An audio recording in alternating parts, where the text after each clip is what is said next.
Hello प्यारे बच्चों, कल हम लोगों ने कंसंट्रेशन सांद्रता के बारे में पढ़े थे केमिस्ट्री में और पीपीएम के बारे में पढ़े थे। आज तीसरा टॉपिक मोल फ्रैक्शन के बारे में पढ़ेंगे। मोल फ्रैक्शन जिसको हिंदी में मूल अंश के नाम से जानते हैं। तो कहता है कि किसी विलयन में वर्तमान, विलयन में दो पार्ट वर्तमान होते हैं, विलेय और विलायक। तो किसी विलयन में वर्तमान विलेय के मोल के अंश को, यानी विलेय का जो मोल का अंश होगा उसको मोल अंश कहते हैं, या किसी विलयन में वर्तमान विलायक के मोल के अंश को मोल अंश कहते हैं। फिर से समझ लीजिए कि किसी विलयन में वर्तमान विलेय के मोल के अंश को मोल अंश कहते हैं, या किसी विलयन में वर्तमान विलायक के मोल के अंश को मूल अंश कहते हैं। तो इसका डेफिनेशन हम फोटो भेजेंगे, उससे लिख लेंगे। अब बात करते हैं, इस मोल अंश को हमेशा हम x द्वारा सूचित करते हैं। मोल अंश को किसके द्वारा सूचित करते हैं? x द्वारा सूचित करते हैं। अब बात है, यहाँ पर दो परिभाषा हमने देखा, तो दो परिभाषा देखा, एक विलेय का मोल अंश और एक विलायक का मोल अंश। तो विलेय के मोल अंश को x सॉल्यूट के नाम से जानते हैं। विलेय के मोल अंश को किसके नाम से जानते हैं? x सॉल्यूट के नाम से। और विलायक के मोल अंश को हम x सॉल्वेंट के नाम से जानते हैं। x सॉल्यूट और x सॉल्वेंट, यानी विलेय के मोल अंश को x सॉल्यूट के नाम से जानते हैं, विलायक के मोल अंश को x सॉल्वेंट के नाम से जानते हैं। अब बात आगे रही कि विलेय के मोल अंश और विलायक के मोल अंश को समझने के लिए विलेय का मोल की संख्या मालूम होना चाहिए विलयन में, और विलायक के मोल की संख्या मालूम होना चाहिए। तो विलेय के मोल की संख्या को हम N1 द्वारा सूचित करते हैं।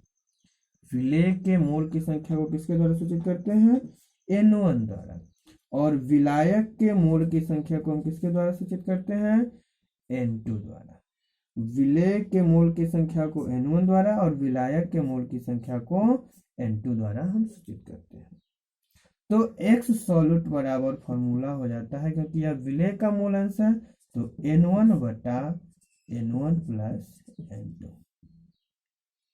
और x सॉल्वेंट बराबर फॉर्मूला होता है N2 बटा N1 प्लस N2।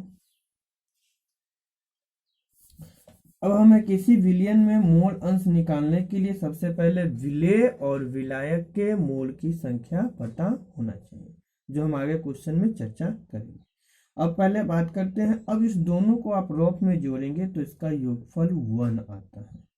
इसका योगफल क्या आएगा? 1। जोड़ेंगे तो आपको 1 आएगा, क्योंकि लॉस ऑफ सेम है, तो इतना जो इतना कट जाएगा, यानी 1 होगा। तो यानी कहने का मतलब हमें एक फॉर्मूला और मिल गया, x solute plus x solvent. अगर आप इसको जोड़ेंगे तो क्या मिलेगा? 1।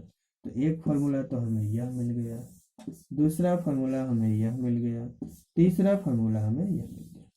अब इसको अगर दोनों पता है, दोनों का योगफल हमें से कितना होगा? 1 होगा। अब हमें एक पता होगा, दूसरा निकालना होगा, तो इसको आगे भेज सकते हैं। इसको आगे भेजेंगे तो प्लस है, तो क्या हो जाएगा? माइनस। तो x सॉल्यूट बराबर फॉर्मूला हो जाएगा x1 माइनस x सॉल्वेंट। यह भी एक फॉर्मूला हो गया। या x सॉल्वेंट बराबर क्या हो जाएगा? 1 माइनस x सॉल्वेंट। तो यह भी हमें एक फॉर्मूला हो गया। तो यानी हमें मात्र 3 फॉर्मूला याद रखना है। x सॉल्यूट बराबर क्या हो जाएगा? N1 बटा N1 प्लस N2, और एक्स सॉल्वेंट बराबर फार्मूला हो गया N2 बटा N1 प्लस N2। और तीसरा इस दोनों का योगफल कितना होता है, एक ही है। ये अगर इसी तीनों फार्मूला से हम आगे चर्चा कर सकते हैं। अब यहाँ पर N1 और N2 फिर से विचार करते हैं। N1 और N2 क्या है, तो हम किसी विलयन में विलेय और विलायक को तो पहचान सकते हैं, जैसा पिछले चैप्टर पिछले क्लास में हमने देखा था कि किसी विलयन में विलेय कौन है, विलायक कौन है। तो जो विलेय होगा उसके मूल की संख्या को हम N1 के द्वारा सूचित करते हैं और विलायक के मूल की संख्या को N2 द्वारा सूचित करते हैं। अब बात करते हैं मोल की संख्या। हम 11th क्लास में मोल की संख्या निकालना पढ़े थे। मोल की संख्या यानी मोल की संख्या को हम 11th में स्मॉल n द्वारा सूचित करते हैं और स्मॉल n बराबर आप फॉर्मूला पढ़े थे स्मॉल m बटा कैपिटल M। अगर ये नहीं याद है शॉर्ट में तो आप हिंदी में डायरेक्ट कर सकते हैं मोल की संख्या बराबर पदार्थ का द्रव्यमान बटा पदार्थ का मोलर द्रव्यमान होता है। पदार्थ का मोलर द्रव्यमान, मोल की संख्या बराबर फॉर्मूला होता है पदार्थ का द्रव्यमान बटा पदार्थ का मोलर द्रव्यमान। जो पदार्थ का द्रव्यमान दिया रहेगा वो और उसका मोलर द्रव्यमान हम निकालते हैं। जैसे परमाणु द्रव्यमान से हम मोलर द्रव्यमान निकालना 11th क्लास में पढ़ चुके हैं। लेकिन फिर भी कोई बात नहीं है, अगर नहीं याद है तो मैं इसी क्वेश्चन में आपको ये सारी बातें की चर्चा कराता हूँ। तो अब हम इसका डेफिनेशन तो पिक्चर से लिख लेंगे, अब ये फॉर्मूला भी हम वहाँ से लिख लेंगे। अब हमें एक क्वेश्चन देखते हैं।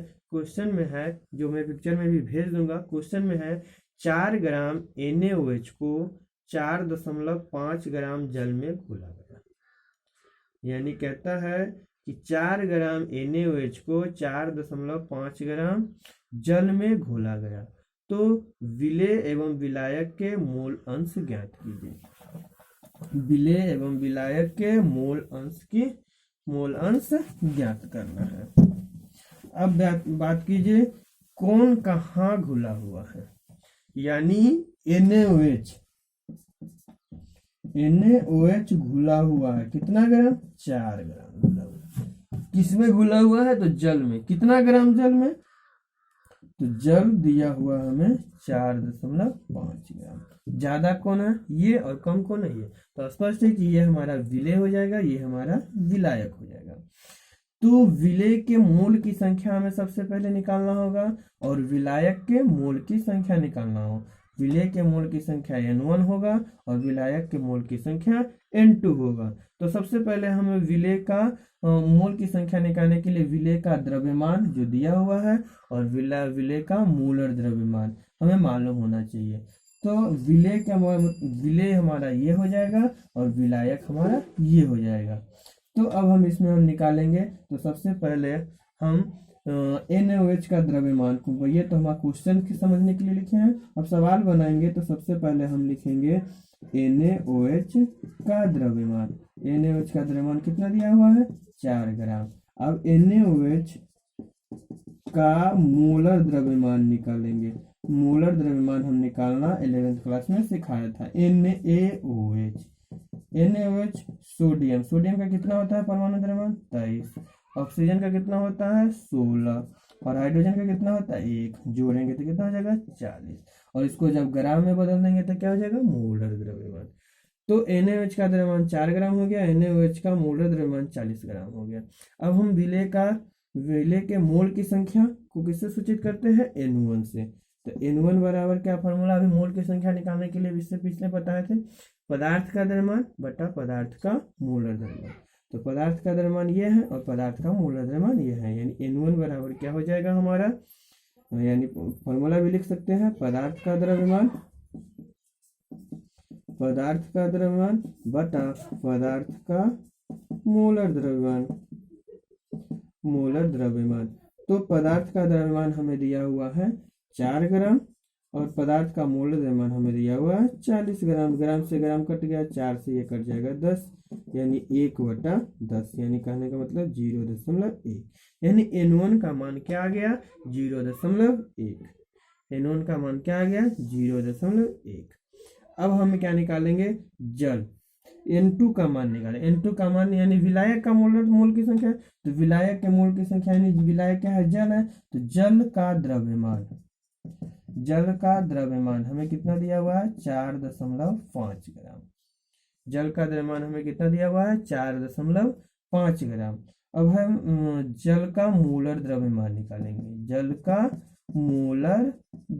निकालेंगे। तो मोलर द्रव्यमान क्या हो जाता है, H जल का क्या होता है सूत्र, H2O। हाइड्रोजन का कितना होता है, 1 × 2 जो 16 बराबर कितना हो जाएगा, 18। इसको ग्राम में बदल देंगे तो मोल 18 ग्राम यानी जल का मोलर द्रव्यमान। तो N2 बराबर डायरेक्ट आप फॉर्मूला लिख सकते हैं, पदार्थ का द्रव्यमान बटा पदार्थ का मोलर द्रव्यमान, यानी 4.5/18 ग्राम, जिससे जी कट गया, दशमलव हटाएंगे 1 0, यानी 45/180, 45 से 1/4 बराबर 0.25। यानी N1 का मान मालूम हो गया, N2 का मान मालूम हो गया। तब हमें विलेय के मोल अंश और विलायक के मोल अंश निकालेंगे। तो विलेय का मोल अंश यानी एक्स सॉल्यूट, तो एक्स सॉल्यूट बराबर क्या फॉर्मूला पढ़े हैं, N1/N1 + N2। तो N1 का मान हो गया हमारा 0.1 बटा N1 का मान 0.1 का जोड़ 0.25 बराबर हो जाएगा 0.1/0.35। अब इसे हम 2 दशमलव हटाएंगे तो 0 डाल के हटाएंगे, तो यह हो जाएगा हमारा 10/35। 5 से कटेगा 2, 5 से कटेगा 7, 2/7, यानी इसको हम दशमलव बदलेंगे तो 0.2857 आंसर। अब इसी तरह से हम, ये तो हो गया हमारा। अब हम आगे निकालेंगे इसमें एक्स सॉल्वेंट। तो एक्स सॉल्वेंट निकालने के लिए आसान है। अब हम यहाँ निकालते हैं एक्स सॉल्वेंट। तो एक्स सॉल्वेंट निकालने के लिए फॉर्मूला पढ़ ही चुके हैं, 1 - x सॉल्यूट। 1 - x सॉल्यूट कितना है, तो 0.2857, घटा देंगे तो 10 में से 7 गया 5, 9 में से 5 गया 4, 9 में से 8 गया 1, 9 में से 2 गया 7, 0.715 आंसर। तो एक्स सॉल्वेंट हो गया इतना, एक्स सॉल्वेंट हो गया इतना। इस तरह से हम मोल अंश की संख्या निकाल सकते हैं, और यह सवाल बना हुआ आपको पेज हम भेज रहे हैं। अब इसके बाद हम अगला टॉपिक, ये तो तीसरा टॉपिक था मोल अंश निकालना। अब हम मेन इम्पोर्टेंट टॉपिक आपको जो बताने वाले हैं, जो बार बार पूछ चुका है, मोलरता और मोललता में अंतर। तो आज मैं आपको मोलरता बताऊंगा, उसके बाद आप मोललता अगले क्लास में देखेंगे। तो अभी नेक्स्ट वीडियो में मैं आपको मोलरता के बारे में बताऊंगा।